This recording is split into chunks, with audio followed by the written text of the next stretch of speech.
Ayun, kumusta po kayo lahat dyan mga kababayan? Welcome back sa PH Update. Muli po tayo nagbabalik sa panibagong reaction video, no? Ang pinakamalaking katanungan dito mga kababayan, tinanggap na po ba yung tinutukoy nitong si Binibining Maharlika na 1 bilyon para dito sa mga nag-iimbestiga sa PCSO para aregluhin yung mangyayaring hearing bukas dyan sa Senado?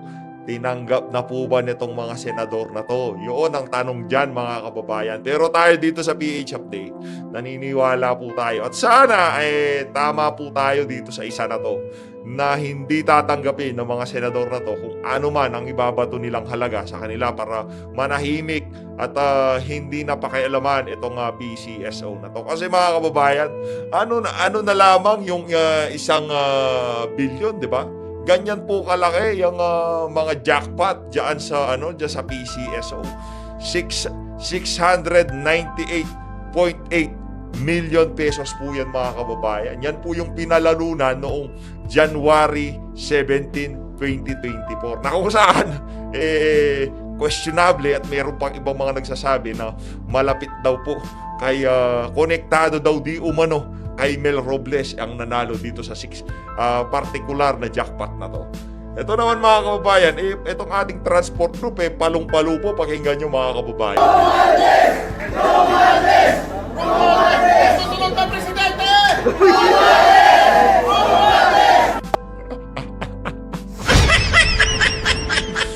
Mamaya mga kababayan, magbibigay po tayo ng reaksyon dyan sa na yan, dyan sa mga transport group na yan na kung saan isinisigaw nila yung pangalan nitong si Romualdez, no? Magbibigay po tayo ng mabilisan na reaction video dyan.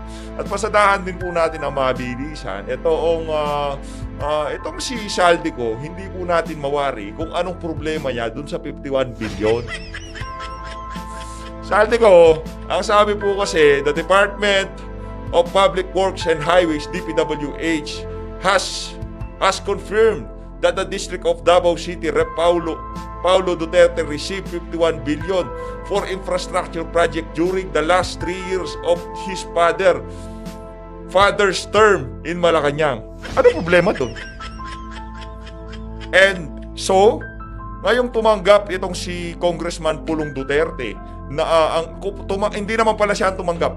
Tumanggap ang distrito niya na 51 billion noong huling 3 taon ng kanyang ama bilang presidente. Ano problema doon? Meron bang red flag, ha? Meron bang red flag ang COA dyan sa mga pera na yan? Meron bang corruption allegation kaugnay dyan sa particular na 51 billion infrastructure project na yan? Meron involved ba ang pamilya nitong si Congressman Pulong Duterte bilang contractor doon sa mga ginawang infrastructure na yan? Sige nga. Ngayon, kung Mr. Honorable Saldico, kung merong diferensya at meron kayong nasilip na korupsyon dyan, ipag-file na kayo ng kaso. Dalhin nyo na sa ombudsman. Yan sampahan nyo na ng grab itong si Congressman Pulong Duterte. Huwag yung puro interest. Mga chismoso talaga yung mga nakapaligid kay Martin Romualdez, no? Yung 51 billion iniintriga nila. So, what? Ano ibig sabihin?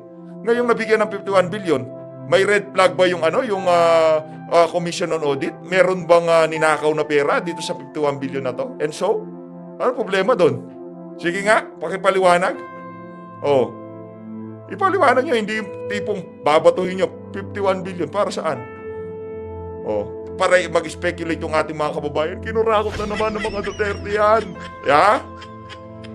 Ganun lang naman yan Ganun lang naman po yan. Ang politika ganyan.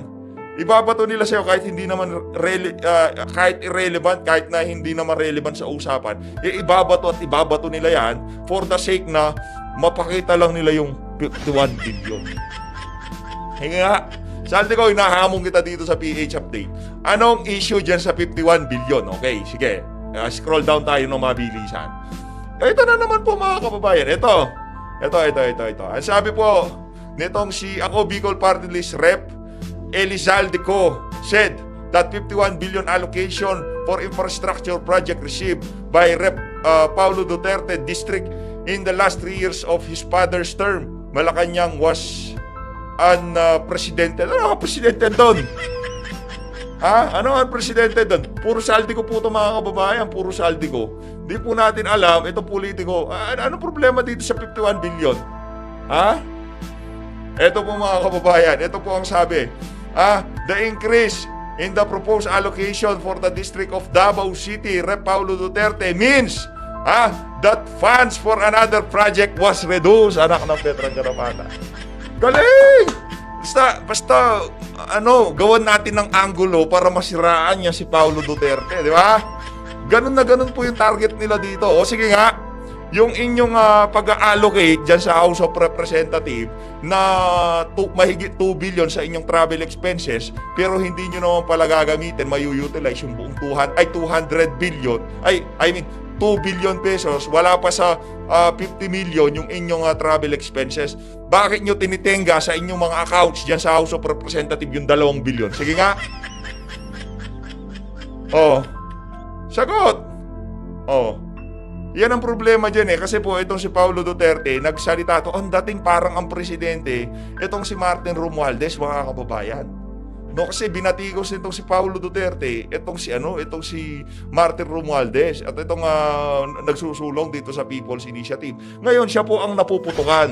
Ngayon po mga kababayan, magbibigay po tayo ng reaksyon, kaugnay, magbibigay po tayo ng reaksyon dito sa dito sa mga transport group na nakipagpulong dito kay Martin Romualdez, na kung saan isinusulong po nila na maging presidente ngayon itong si Martin Romualdez. Ito, na lang to, kumbaga napag-uusapan na lang natin dito sa PH Update. Napagkukwentuhan na lang ba? Kasi yung mga kaibigan natin dyan, marami tayo dito sa PH Update. Partida speaker pa lang yan mga kababayan, pero yung pagkakawatak-watak na iniidudulot niya sa ating bansa, napakatindi po. Speaker of the House pa lang yan mga kababayan, pero kaya niyang pagwatak-watakin. Halimbawa, itong House of Representatives, Senado, ngayon po nag-uumpugan ang dalawang ahensya ng gobyerno na to. Dalawang sangay ng pamahalaan nag-uumpugan. Mali pala, isang sangay ng pamahalaan nag-uumpugan. Parehas po legislative yan nag-uumpugan po ngayon ang ating upper and lower chamber.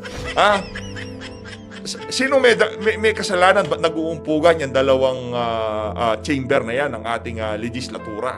Kasalanan po nitong Speaker Martin Romualdez. Bakit natin nasabing kasalanan niya? Ang idea nitong charter change na to, ang nag-umpisa niyan, itong si Martin Romualdez. Siya po, nung huling last year pa lang, napaka-vocal na po nila kaugnay dyan. Sana, alam naman nyo yan mga kababayan, yung mga kaibigan natin dito sa PH Update, mga kababayan natin dito, alam nyo yan, na siya talaga ang gumugusto dyan sa People's Initiative, sa charter change na yan. After nung mga pronouncement niya dyan sa charter change, nag-roll out yung tawag dito, yung People's Initiative. Ngayon po mga kababayan, lahat na lang ng ebidensya itinuturo ang kanyang tanggapan dyan sa House of Representatives, pero todo deny pa rin po. Ngayon nagkakaroon ng umpugan itong dalawang chamber na to. Nag-uumpugan po sila ngayong oras na to kasi nagkaisa ang Senado na hindi nila kikilalanin yung ginagawang People's Initiative na yan dahil nagtutulak mga congressman, mga politiko. Maging ang ating COMELEC, lininaw na maging ang mga barangay captain hindi pwede makialam dyan sa People's Initiative na yan. Ganun po katindi yan. Pagka people lang talaga, hindi pwede makialam yung mga politician. Pagka people, kasi yung mga politician yan, hindi naman people yan, mga crocodile yan. Mga crocodile po yan. Hindi yung mga pagka sinabing People's Initiative, kaya hindi po kasama ang mga politician kasi lahat ng mga yan ay mga crocodile. Okay? Hindi po kasama yung mga crocodile pagka People Initiative ang pinag-uusapan. Ngayon naman, ito ang ating pangamba din, no? Kung ano yung pangamba nitong si Binibining Maharlika kaugnay dito sa mangyayaring hearing bukas dyan sa Senado. At sana, makita pa rin natin yung eagerness, yung tapang nitong si Senator Rapi Tulfo para mahalungkat natin yung kailaliman nitong usapin na to ng PCS. So, sa totoo lang mga kababayan, maging tayo excited nang makita kung ano nga ba yung mga natatagong bala nitong si Senator Rapi Tulfo. Bago yan, pakinggan muna po natin mag-chant itong mga ano na to, itong mga transport. Tutulong ka, Presidente!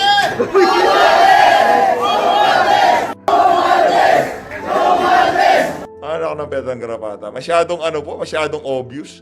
Ito ba?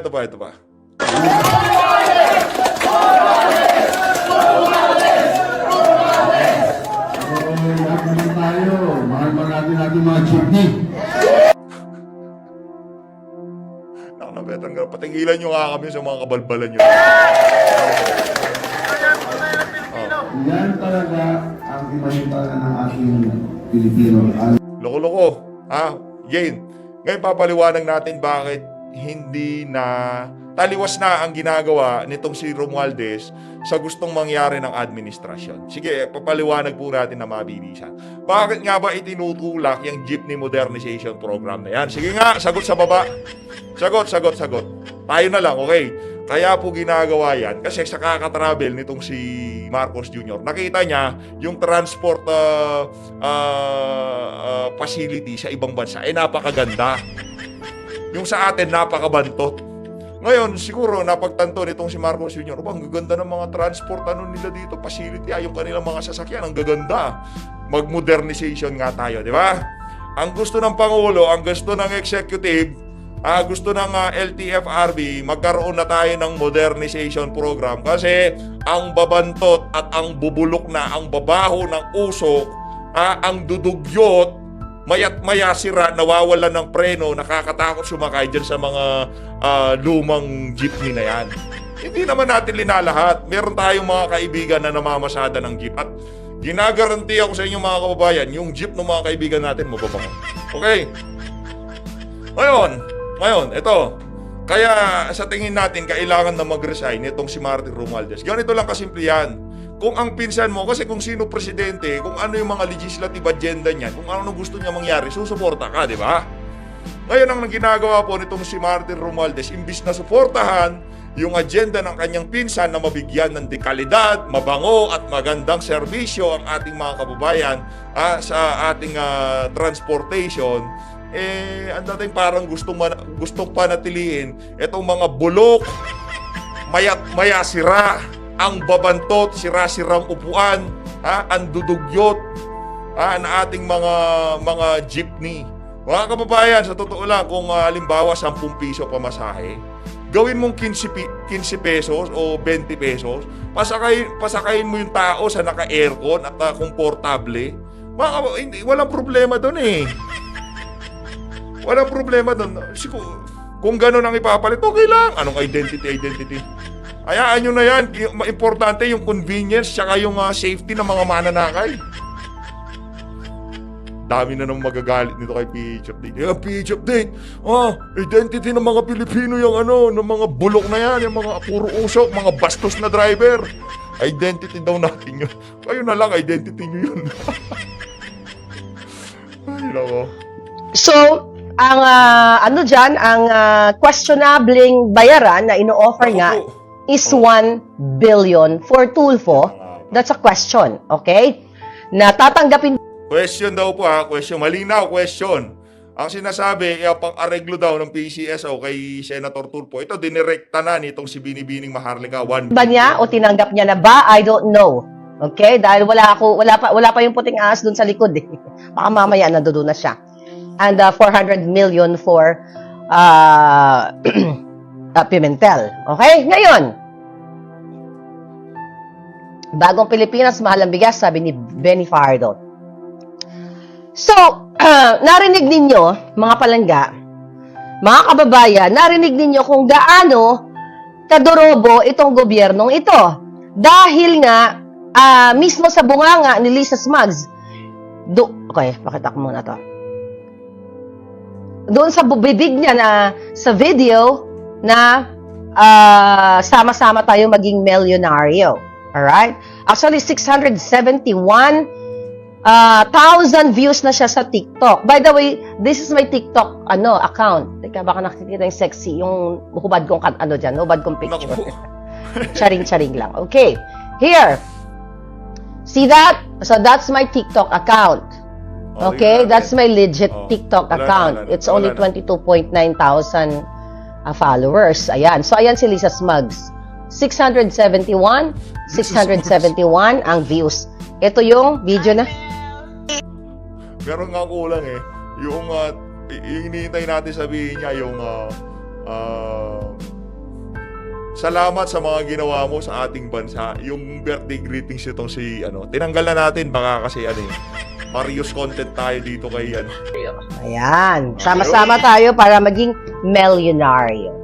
Okay. So, dyan sa video na yan, di ba, ang kapal ng mukha, akala mo, magpa-sexy ka na para maging ka-sexy ka ni yung josawa ni, yung jowaers ni Klangka. O, akala mo naman sexy ang giat. Sexy ka ba? Ha? Oh, sexy daw siya. Sige, pagbigyan na natin. Okay. So, mga kababayan, it's not only million. Okay? Hindi lang million ang kanilang itong gago to eh. Ayan o. Hindi lang million ang ninanakaw nyo. Okay? So ngayon, patuloy ang negotiation kung bubuksan ba ni Raffy Tulfo, idadrag ba niya si Lisa Smugs, itong PCSO, sa taong bayan. Na ipakita sa inyo na hindi lang po million ang kinikita ng hinayupak na itong Betty Butod o Liza Butod, kundi billion. Bakit kamo? The other day, sinabi ko sa inyo, mga palangga, na yung, not the other day actually I think last week, nung inulat ko sa inyo, na ang Pacific Online, yung Pacific Online Corporation, na kung saan, mga palangga, na kung saan ay disqualified na kumpanya na provide ng mga services. Okay? Ay pinalusot. Pacific Online Systems Corporation. Okay? Ito yung binabanggit ni Tulfo, ni Raffy Tulfo dun sa hearing. So, sinabi ko sa inyo last week, was it last week, then yesterday, na ipaalala natin sa inyo, na ang nasa likod ng Pacific Online System na ito ay kamag-anak ni Lisa, sila. Yan. At kung ilalabas ni Raffy Tulfo ang mga ebidensya niyang hawak, Sana ilabas nitong si Senator Raffy Tulfo yung mga hawak-hawak niyang ebidensya. Ano yan, inaasahan natin bukas na sana makita natin itong mga itong mga ebidensya na to. No? which is meron din akong copy ng hawak niya, mga palangga. Naku po. Okay, Yan ang from mga our putting sinasabi us natin. somewhere down the road, ay talagang masusuka ang taong bayan at baka kayo na mismo na makarinig ng katotohanan ay bubuhatin nyo na silang lahat. Itong ginayupak na to, paaanakin ninyo at ipaluluwa ninyo yung lahat ng perang nilunok niya na nasa tiyan niya. So, lingid sa kaalaman ng taong bayan, mga kababayan, this Pacific Online system, Sinubuhan nyo daw. Okay. So, itong na to, Pacific Online Systems Corporation na to, or POC, ay nasa likod nga ng mga pamangkin ni Lisa Smugs, okay, na nagngangalang Martin and Mark Ledesma. At ang involved dito, hindi lang milyon-milyon, kundi 900 billion pesos a year. Paano nangyari yun, Maharlika? 900 billion pesos a year. Kaya naman, kung Grabe, laki naman po nun, binibining Maharlika. Matindi po yun. No? si Tulfo, Raffy, ay magpapaareglo sa halagang 1 bilyon, barya lang yan sa kukubrahin ng pamilya ni Lisa Smugs at Based sa ating nakikita, dito kay Senator Tulfo, matagal niya ng krusada itong itong PCSO at yung PCSO na yan, nahihingan din ng tulong yan nitong si Senator Tulfo pagka doon sa kanyang programa. Minsan natin yun naririnig natin yung PCSO na yan, pagka may ilinalapit din siya dyan sa PCSO. Kung di tayo nagkakamali, correct me if I'm wrong, pero napakalaking tulong po talaga ng PCSO sa ating bansa, sa totoo lang, sa ating pamahalaan. Pinagkukunan ng pondo, yan, number 1 yan po na yung PCSO na yan. Kaya kung nagagamit tong PCSO na to para sa kapakanan ng mga iilan, sayang naman po. Diba? Yeah. So ano ito? Kasi mga palangga, ito palang Pacific Online, itong project na ito na supposedly ay hindi naman mapupunta sa Pacific Online System Corporation dahil nga sila ay disqualified base sa rules o house rules ng PCSO. Kasi di ba may mga sinusunod dyan na mga rules at may mga batayan sa batas na bago mo papasukin o ipasa sa bidding ang mga ahensya ay dumaan sila sa mga dumaan sila sa mga pagsusuri kung saan sila ba ay nakamit ng mga requirements na hinihingi ng gobyerno, which is the PCSO, the Philippine Charity Sweepstakes. Sinabi ko kagabi na base sa dokumento na hawak ni Tulfo, walang submission of letters of patent si Pacific Online System. Naku po. Wala din siyang submission ng copyright of system or platform at Kung wala pong sinubmit na ganyan, paano po siya naging qualify na mag-provide ng service dito sa PCSO?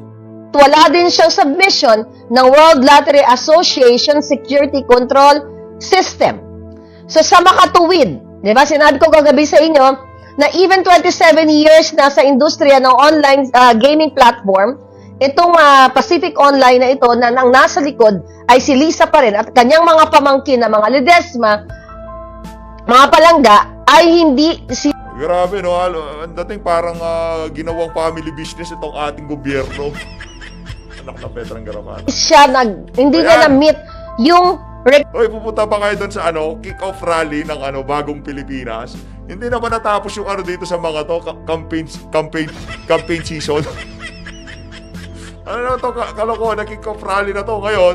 Lahat ng mga government employee, tawag dito, rene-require na pumunta dito sa kick-off rally na to kasi yung mga kababayan natin, walang pupunta dyan kung di kayo maghahakot dyan. Kung sakali man meron magpunta dyan, tignan na lang natin. Meron na magpupunta dyan. Meron at meron yan. Yung mga kababayan natin, lalo na yung ika nga, racket din naman yan, no? Kita rin naman yan. Pwede na yan. Pagka binigyan po kayo ng pagkain para pumunta dyan, punta na po kayo. yung legal standards o legal requirements na hinihingi ng PCSO. Alright? So ngayon, anong ibig sabihin nun? So yung mga qualified companies, I think isa o dalawa, okay? Ang company na talagang qualified. Mga kababayan, baka mawala po tayo ng mga 3 araw sa mga susunod na araw. Baka mawala po tayo at medyo magpahinga muna po tayo ng konti, no? Kung i-update ko naman po kayo via dyan sa ating mga community. Pero sa YouTube, pahinga muna tayo mga kababayan. Kasi pagka ganito, sobrang politika mga kababayan, di maganda. Kaya minsan kailangan mag-relax rin ng konti, di ba? Na na-meet nila yung requirements, mga palangga. Ay ibinasura ni Robles ng PCSO at na mga tiwali dahil nga sa utos ni Lisa. Dahil 900 billion ang kanilang projected gross income kada taon. 900 billion pesos sa loto pa lang, we are talking, mga palangga, wala pa yung pinapanalo nilang peke. Wala pa yung mga pinanalo nilang edited na galing sa clothing company yung picture. We're just talking, mga palangga, eto pa lang ang babayaran o kikitain nitong itong company na ito na kung saan ay siya ang magsusupply, okay? Magsusupply ng mga application kung papaano gawin itong mga betting sa loto. Online lottery. O sa sweepstakes. Diba? Sa PCSO pala. Okay? So, ito ay 900 billion na tumataginting, mga palangga. Okay? So, ngayon, ibig sabihin, talagang ang kuting ng norte ninyo at ang kanyang asawa ay talagang, sabi ko nga, itong bigao na ito ay uubusin niya ang dugo ng Pilipinas. Kasi sa kabila ng hindi qualified at hindi sumunod sa mga requirements, sa mga masusing dapat sundin ang mga requirements base sa batas. Okay? Dati sa batas, based on the law of what? RA 9184, the procurement law, di ba? Mayroong susundin na batas na dapat ay i-comply nila. Pero dahil, mga kaibigan, mga palangginging, ito si Butod, si Lisa Butod, at ito si Mark and Martin Ledesma, okay, ay talagang corrupt, tawatan, magnanakaw.